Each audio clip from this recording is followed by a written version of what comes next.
हाँ बेटा, आज हम लोग फ्यूचर के बारे में पढ़ेंगे बेटा। किसके बारे में?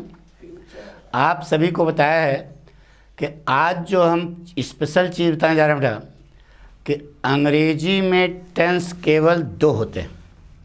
यह जानने के लिए आपको यह वीडियो पूरा देखना पड़ेगा, ठीक है?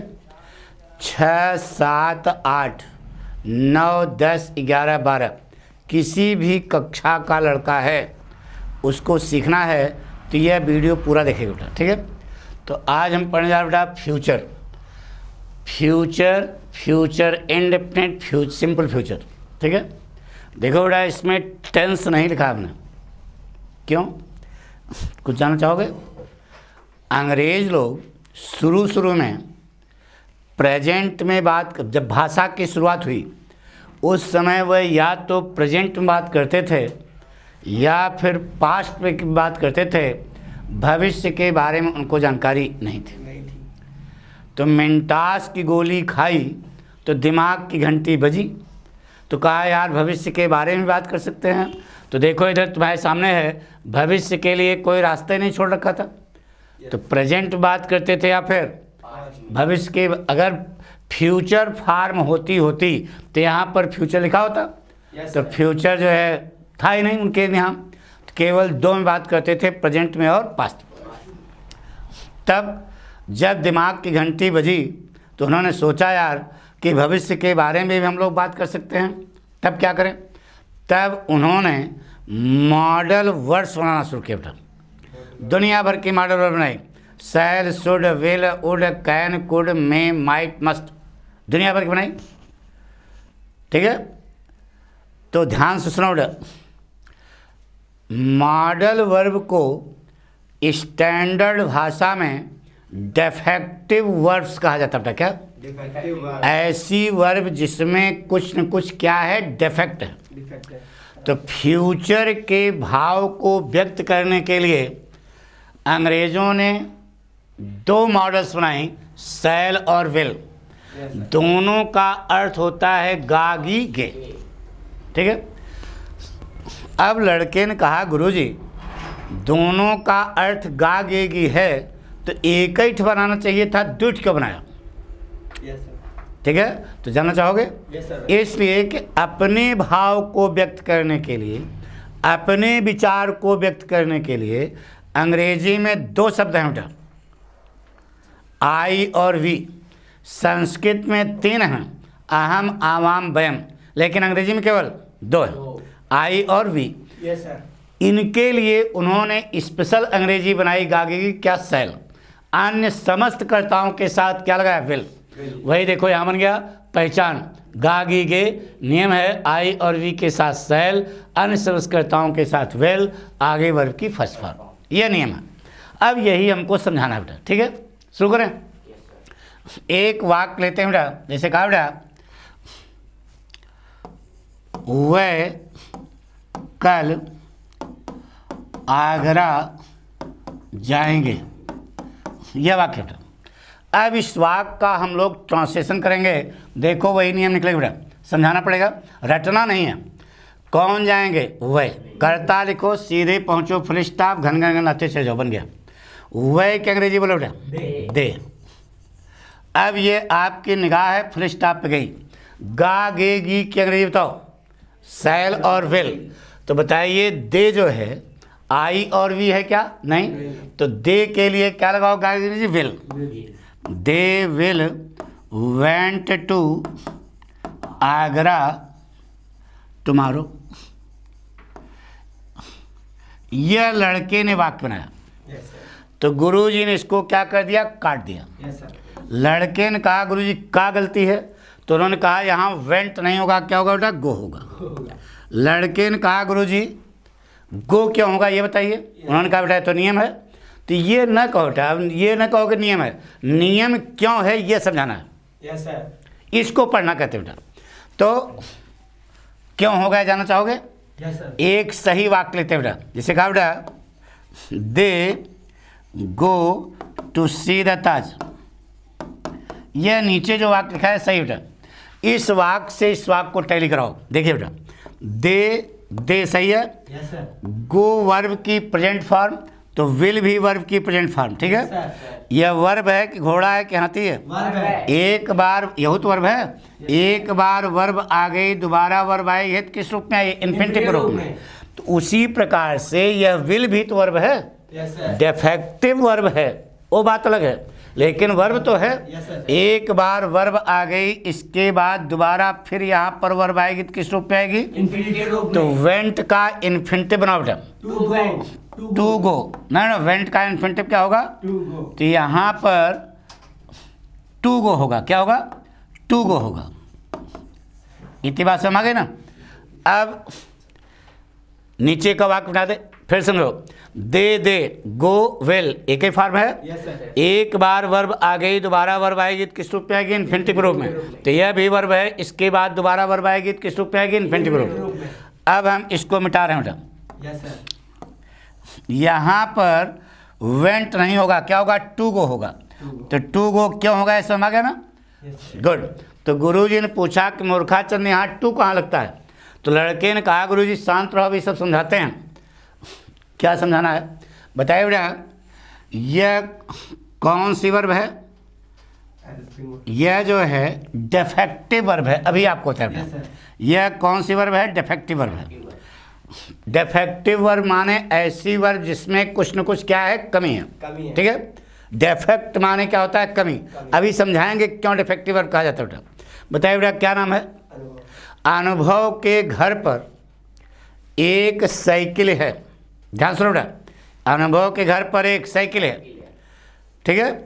ओकर चिमटा टूट है, क्या है? कैंची टूटी है। तो बताइए डिफेक्टिव हुई पूर्ण साइकिल हुई? डिफेक्टिव हुई ना।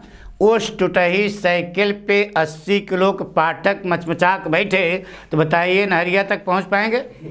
लंच तो पहुंच जाएंगे भैरव घाट, नहीं तो हैलेट तक चौकस जुगाड़, यानी कि वह कार्य नहीं कर सकती। अच्छा बताओ बेटा, वर्ब माने क्रिया, क्रिया माने कार्य करना। तो यह कौन सी वर्ब है? डिफेक्टिव वर्ब है। यह कार्य नहीं कर सकती। तो लड़के ने कहा गुरु जी कार्य नहीं कर सकती तो घर में सजा के रख के भेज दो। नहीं, इनकी मम्मी ने सूप से 30 किलो गेहूं साफ किया, बोरी में भर दिया और कहा बेटवा इसको चक्की पर धरियो। तो बेटवा बोरी के मुँह बाढ़े, मूड़े पर धरे, तभी चक्की की दुकान पहुंचेगा। उसने लगाया दिमाग, टूटही साइकिल निकाली बाहर, बोरी के मुँह बांधा और साइकिल के फ्रेम देखे हो, फ्रेम में बोरी फंसा दिया, हैंडल पकड़ा, धीरे धीरे पहुंच गया चक्की की दुकान। यानी कि उस टूटही साइकिल ने कार्य नहीं किया। कार्य तब होता जब आप चढ़ के जाते, लेकिन उसने इनकी क्या की? मदद की। यानी कि वह कार्य नहीं कर सकती तो क्या कर सकती है? मदद कर सकती है। मदद करेगी तो किसकी करेगी? अपनी जात की करेगी, किसी गैर की? अपनी जात की। बताइए यह वर्ब है ना, तो यह मदद गो करेगा, देख करेगा, गो की। यानी कि यह महोदय इसकी क्या करेंगे? मदद करेंगे। मायावती मायावती की मदद, मुलायम सिंह मदद, राजनाथ सिंह मदद, कल्याण सिंह मदद, नारायण दत्त तिवारी जात की क्या करेगा? मदद करेगा। माना कि यह पाठक हैं, कौन? वेल को क्या मान लिया? पाठक। और टू गो को मान लिया पाठक का फ्रेंड, ठीक है। पाठक का फ्रेंड जो है ये टू गो, यह कुछ हरामी पीस है बेटा। इसने यहीं छुटके चौराहे मारी चौकस सीटी। अब सीटी कहाँ की मारी? नान के बउआ नहीं, वो समझ रहोगे। जैसे ही इन्होंने सीटी मारी, मोहल्ले के 4 लड़के तड़े थे, इनका कॉलर पकड़ के किया साइकिल से नीचे, और वहीं चौराहे पर घाप घाप घाप घाप। अब ये बूके जा रहे हैं, इन मदद चला दैया मौत डाला यार, बचाओ बचाओ। इनको बचाने वाला मोहल्ले का कोई नहीं, क्योंकि सभी जानते हैं कि महाहरामी पीछे भले भूखा जा रहा है। इनकी मदद कर सकता है केवल पाठक। हट्टे कट्टे हैं लेकिन पैर से विकलांग हैं, मतलब डिफेक्टिव हैं। मतलब क्या है? डिफेक्टिव हैं, बैसाखी के सहारे चलते हैं। तो पाठक इतने तोपची हैं कि यहाँ सल्लाह करेंगे छोड़ देंगे नहीं। पाठक को मदद करने के लिए वहाँ जाने के लिए या तो आप दरवाज़ा खोलें या दीवार मारे भसक जाए। जब तक आप वहाँ पहुँचेंगे नहीं तब तक मदद कर पाएंगे क्या? अरे जब वहाँ नज़दीक पहुँचोगे तब तो बैसाखी के साथ यार काहे मार रहे हो, ठीक है। इसका मतलब इनको उसके बिल्कुल नज़दीक जाना पड़ेगा। जाने के लिए बीच में कोई दरवाज़ा या दीवार है उसे तोड़ना होगा। पढ़ गया बेटा, यही पढ़ा, दे विल गो टू। अब इसे अंग्रेजी व्याकरण में क्या कहा जाता है बेटा? बेयर इन्फिनिटिव, नंगा इन्फिनिटिव। अरे यार टू लगा है, चड्डी पहने, टू उतार दिया, क्या हो गया? नंगा हो गया। तो इसे अंग्रेजी व्याकरण में बेयर इन्फिनिटिव कहते हैं। अब यह वाक्य आपका क्या हो गया? सही हो गया, आ गया होगा पक्का। तो अब इसी ढंग से कोई वाक्य आएगा सब बना। क्या बताया बेटा? कर्ता के ठीक बाद जो क्रिया है, वर्ब आई, दोबारा वर्ब आएगी, इन्फिनिटिव बनेगा, लेकिन टू का क्या हो जाएगा? लोप हो जाएगा। जैसे कहा बेटा,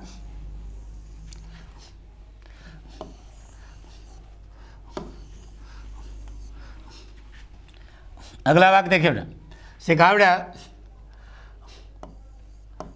हम कल इस समय इस पार्क में क्रिकेट खेलेंगे। यह वाक्य कौन खेलेंगे? हम। सबसे पहले कर्ता सीधे पहुंचो, फुल स्टॉप, घन घन घन बन गया। हम क्या अंग्रेजी बेटा? ये आपकी निगाह फुल स्टॉप पे गई। गा गेगी के अंग्रेजी बेटा शैल और विल। बताइए वी के साथ क्या लगाओगे? पक्का? Yes sir. कॉन्फिडेंस है ना? Yes sir. गुड। अब गा गेगी किस में लगा है? खेलने में। यह वर्ब है, घोड़ा है, क्या होती है? वर्ब है। एक बार वर्ब आ गई, दोबारा फिर वर्ब आएगी तो किस रूप में आएगी? इन्फिनिटिव को। टू प्ले हो जाएगा ना बेटा, लेकिन टू का क्या हो जाएगा? लोप हो जाएगा। क्योंकि यह कौन सी वर्ब? Defective verb. यह कार्य नहीं कर सकती, कार्य नहीं कर सकती तो क्या करेगी? मदद करेगी। मदद करेगी तो किसकी करेगी? अपनी। बीच में कोई बाधा है, उस बाधा को वी शैल प्ले। उल्टा लिखते जाओ, क्रिकेट मेक अंग्रेजी इन दिस पार्क, इस समय, एट दिस टाइम। टू धन मोर धन रो बराबर बड़ा बन गया। We shall play cricket in this park at this time tomorrow. Negative बना लोगे, We shall not play cricket in this park at this time tomorrow. Interrogative, shall we play cricket in this park at this time tomorrow? Interrogative negative, shall we not play cricket in this park at this time tomorrow? Double interrogative, why shall we play cricket in this park at this time tomorrow? Double interrogative, why shall we not play cricket in this park at this time tomorrow? एक वाक्य कितने प्रकार? अच्छा पक्का।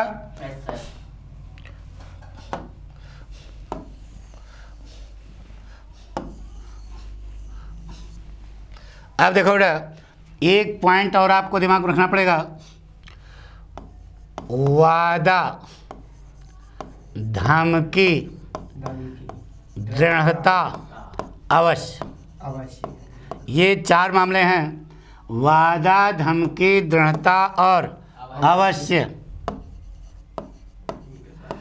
इन चार मामलों में आई और वी के साथ विल प्लस वर्ब की फर्स्ट फॉर्म, अदर्स के साथ शैल प्लस वर्ब की फर्स्ट फॉर्म। इतना और जान लो बेटा, वादा हो, धमकी हो, दृढ़ता, अवश्य, इन चार मामलों में आई और वी के साथ विल का इस्तेमाल होता है, अन्य संस्कृतों के साथ शैल का इस्तेमाल। ठीक है? Yes sir. इसको समझा ना? Yes sir. अब हम आपको ये सिखाने जा रहे बेटा कि अंग्रेजी में अभी बताया कि टेंस कितने होते हैं? दो। अंग्रेजी में टेंस कितने होंगे? दो। वैसे टेंस माने काल, काल माने समय। समय कितना होता है बेटा? तीन, प्रेजेंट, पास्ट और फ्यूचर। अरे यार, वर्तमान काल, भूतकाल, भविष्यकाल कहा जाता है, लेकिन अंग्रेजी में टेंस कितने होते हैं ये सिखाने जा रहे हैं। तो बताया दो। कैसे जानना चाहोगे? और ये बताएंगे डिफेक्टिव वर्ब क्यों कहा जाता है। देखिए बेटा, अच्छा बताओ बेटा, गो की तीनों फॉर्म बोलो। Go, went, gone. Go, went, gone. पक्का? तो शैल की तीनों form, shall, should, shall, should, should.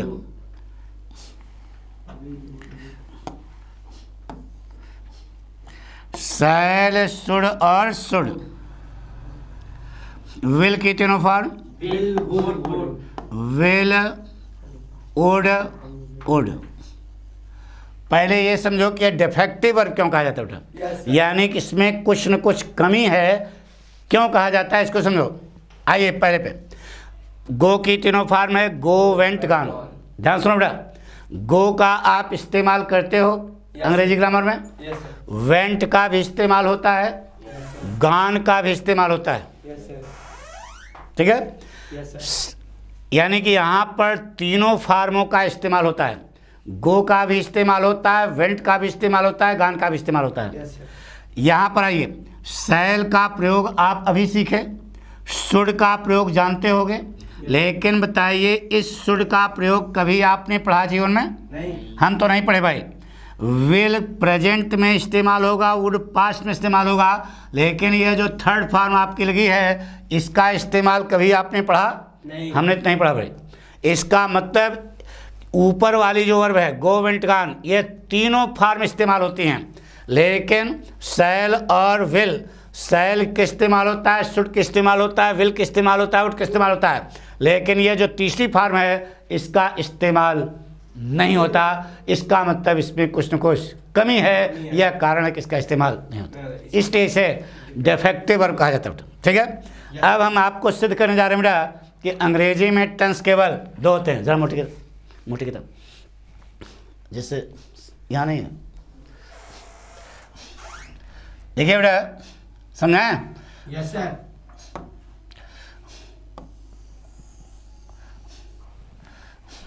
ये दो वाक्य रहते हैं इसके लिए बेटा, जैसे कहा बेटा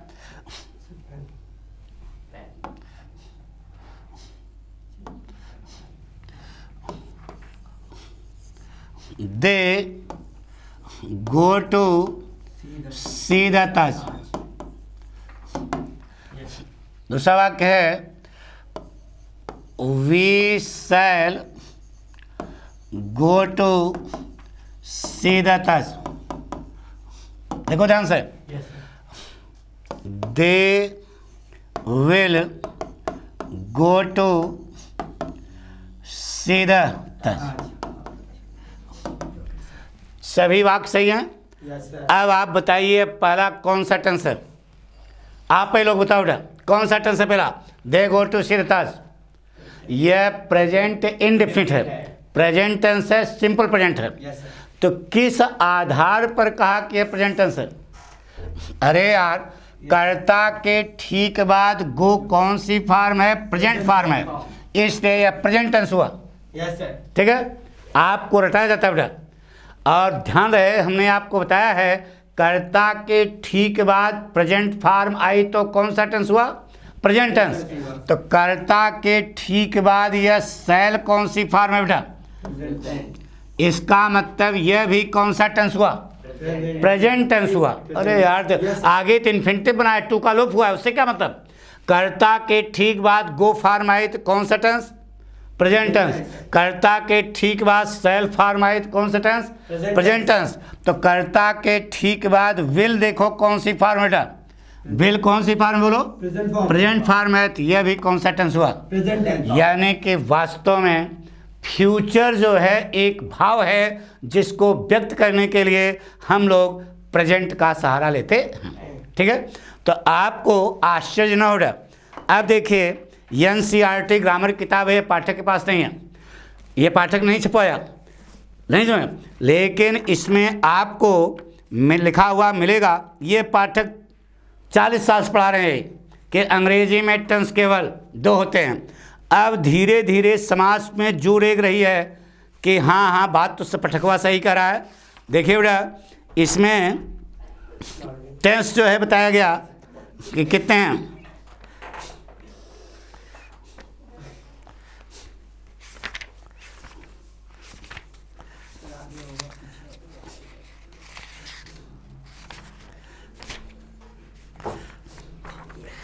यही तो कहीं था, रुको हम दिखा रहे हैं। देखिए बेटा, ये लिखा है, अब तुम लोगों को किताब में दिखाई दे रहा है कि नहीं?